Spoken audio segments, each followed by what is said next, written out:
उन्हीं दिनों उनकी क्लास में एक नई लड़की का दाखिला हुआ जो बहुत शरारती और नकचिड़ी थी। क्लास में उसकी बहुत कम लोगों से बनती थी।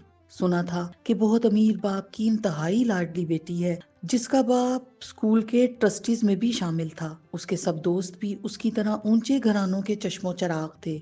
एक दिन क्लास की सीढ़ियां चढ़ते हुए वह बमुश्किल एक दिन क्लास की सीढ़ियां चढ़ते हुए वो बमुश्किल अपना भारी बैग उठाकर आ रही थी जब आदम ने उससे मदद की ऑफर की। तब वो लड़की आदम के बारे में कुछ नहीं जानती थी। उस दिन गर्मी भी बहुत थी। उस लड़की ने अपना बैग आदम को पकड़ा दिया, जो बहुत मुश्किल से अपना और उसका बैग उठाकर क्लासरूम तक पहुंचा। उस दिन पहली बार उस लड़की ने किसी से मुस्कुरा कर बात की और उसका शुक्रिया अदा किया। कुछ दिन उनके दरमियान दोस्ती चली, फिर वो भी बहुत सी नजरों में चुभने लगी। उसके दोस्तों ने कुछ इस तरह आदम के बारे में उसकी ब्रेन वॉशिंग की कि वो आदम को देखते ही उससे बिदकने लगी, और यहाँ तक कि आदम की मौजूदगी से भी उसे सख्त चिढ़ होने लगी। वो नाजुक मिजाज शहजादियों की तरह पली बड़ी लड़की अपने आस पास भी हर चीज बेहतरीन चाहती थी। उसके सब दोस्त उसकी तरह मुकम्मल और बेहतरीन थे, जबकि आदम अपने अधूरे वजूद का बोझ लिए न सिर्फ अपने लिए बल्कि मुआशरे के लिए भी बोझ था। आदम से उसकी चिढ़ बढ़ते बढ़ते नफरत में बदल गई। अब वो अपने दोस्तों के साथ मिलकर हर तरह से उसे तकलीफ और अजियत पहुंचाना अपना फर्ज समझती थी। आदम के लिए उसके लहजे में इतनी हकारत और नफरत होती थी कि आदम खुद घबरा जाता। मगर ये भी सच था कि परियों जैसी वो लड़की उसे पहली नजर ही में बहुत अच्छी लगी थी। इसीलिए आदम ने उसे पहले दिन उसका बैग उठाने की पेशकश की थी। वो अपना बैग भी मुश्किल से उठा पाता था। उसने ख्वाहिश की थी कि काश वो इससे दोस्ती कर ले। उसकी ये ख्वाहिश पूरी जरूर हुई, मगर बहुत थोड़े वक्त के लिए।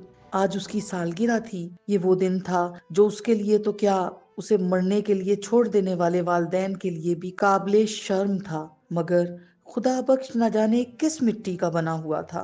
वो इस कमजोर जान से इतनी मोहब्बत करता था जैसे ये उसकी अपनी औलाद हो, और ये मोहब्बत भी उस लम्हे उसके दिल में जागी थी जब खानजादा शमशीर ने नौजायदा बच्चे को उसकी गोद में देते हुए उसे यहाँ से कहीं दूर ले जाने का हुक्म दिया था। चाहे तो किसी यतीम खाने के दरवाजे के सामने रख देना या कूड़ेदान में फेंक देना। अगर इसकी किस्मत में जीना होगा तो ये किसी आवारा जानवर के नुकीले दांतों और पंजों से बच जाएगा। साथ ही उन्होंने नोटों की एक गड्डी उसे देते हुए कहा था कि दोबारा पलट कर यहाँ मत आना। उसे वहाँ काम करते हुए 1 साल ही हुआ था। वो अपने काम से काम रखने वाला सीधा साधा बंदा था। खुदा बख्श हुक्म की तामील करने वहां से निकला तो था, मगर कुछ देर में ही उस नन्हे वजूद की गर्मी और हरकत ने उसे अपना इरादा बदलने पर मजबूर कर दिया। वो खुद 4 बच्चों का बाप था और रोजगार के सिलसिले में दर दर की ठोकरें खाता यहाँ तक पहुंचा था। उसे अपने बच्चों से शदीद मोहब्बत थी। उसकी बीवी कलसूम एक सख्त मिजाज औरत थी। वो जितनी जुबान की करख्त थी, उसका दिल भी उतना ही सख्त था।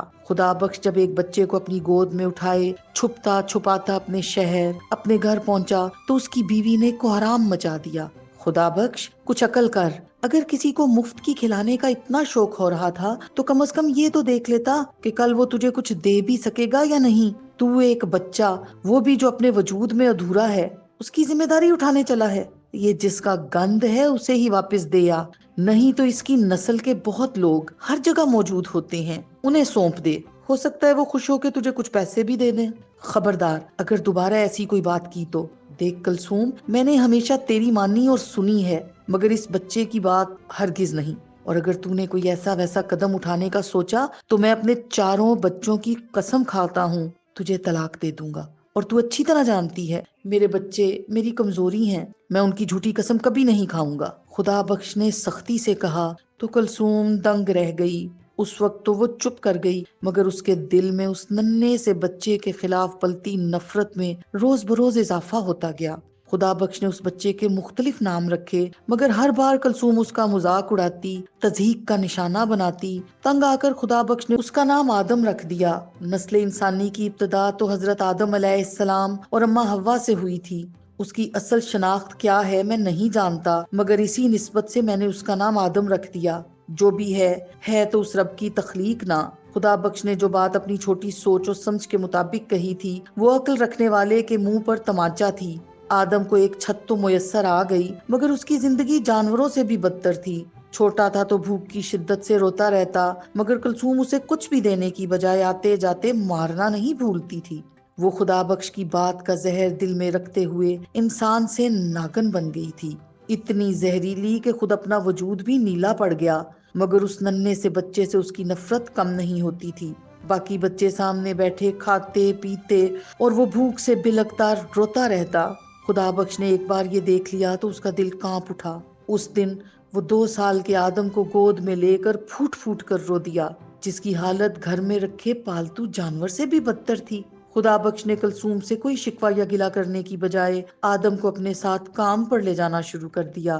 ان دنوں وہ ایک درمیانے درجے کے ڈھابے پر بیرے کا کام کرتا تھا۔ آدم کو ایک کونے میں بٹھا کر وہ کوئی بھی چیز زمین سے اٹھا کر اسے پکڑا دیتا۔ وہ اس کے لیے فی الحال کوئی بھی کھلونا خرید نہیں سکتا تھا۔ آدم کو بٹھا کر وہ اس کے ارد گرد ٹوٹی کرسی یا کوئی فالتو میز رکھ دیتا تاکہ وہ کہیں چلا نہ جائے یا کسی کی اس پر نظر نہ پڑ جائے۔ آدم نہایت معصوم اور خوبصورت تھا مگر کمزور بہت تھا۔ اکثر خدا بخش کے ساتھ کام کرنے والے لوگ بھی اسے پیار کرتے، اس کا خیال رکھتے تھے۔ ہوٹل کا مالک ریاض بھی آدم کی آمد سے بے خبر نہیں تھا، مگر اس نے کچھ بھی کہنے سے گریز کیا۔ کئی بار ایسا ہوا کہ خدا بخش کسی بیماری یا تکلیف کی وجہ سے کام پر نہیں جا سکا یا کسی وجہ سے آدم کو اپنے ساتھ نہیں لا سکا۔ تب ایک دن اس کے مالک ریاض نے اسے اپنے پاس بلا کر کہا، کل سے آدم کو اپنے ساتھ ضرور لے کر آنا۔ تمہارا بچہ بہت نصیبوں والا ہے خدا بخش، میں نے کئی بار نوٹ کیا ہے، جب وہ موجود ہوتا ہے تو اس دن آنے والے گاہکوں کی تعداد عام دنوں کے مقابلے میں دگنی ہوتی ہے۔ ایسا پہلے کبھی سال میں مشکل سے 1 یا 2 بار ہوتا تھا، مگر اب تو اکثر ایسا ہونے لگا ہے۔ جس دن وہ نہیں آتا سب معمول کے مطابق ہوتا ہے۔ اب یہ اتفاق ہے یا کچھ اور میں نہیں جانتا۔ خدا بخش یہ سن کر حیران رہ گیا، مگر اس نے کچھ کہا نہیں۔ اگر آدم کو اس وجہ سے محبت اور تحفظ ملتا ہے تو اسے اور کیا چاہیے تھا۔